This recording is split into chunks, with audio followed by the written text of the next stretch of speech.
the real threat here is to the bureaucracy. So, you probably saw, let's say, like, Trump as a threat to our democracy, which is ironic since he was elected with the majority of the, popular vote.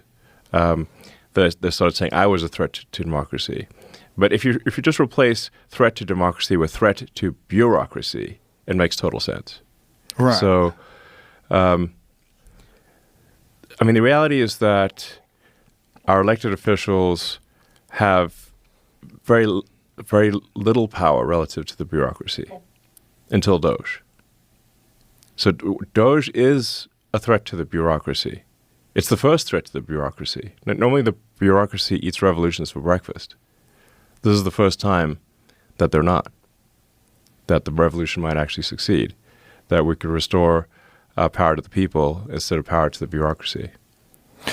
Now, the size of it was when you guys first started investigating it, when you first get in, how much of it was shocking? Like just the size of it all? Well, the size of it all, the small decisions result in multi-billion-dollar outcomes. We'd see, there was a case where we saw one person was getting $1.9 billion sent to their NGO, which basically got formed about a year ago and had no prior, no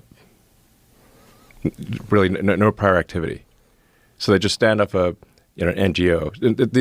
The whole NGO thing is a nightmare, and it's a misnomer, because if you have a government-funded non-governmental organization, you're simply a government-funded organization. It's an oxymoron. Right. It's a loophole.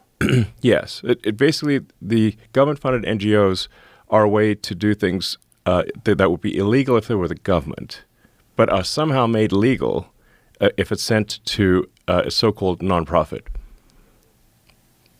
But these nonprofits are then used to, people cash out these nonprofits.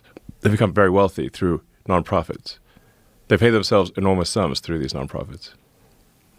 It's so insane that that's been going on for so long. It's a gigantic scam, like one of the biggest, maybe the biggest scam ever.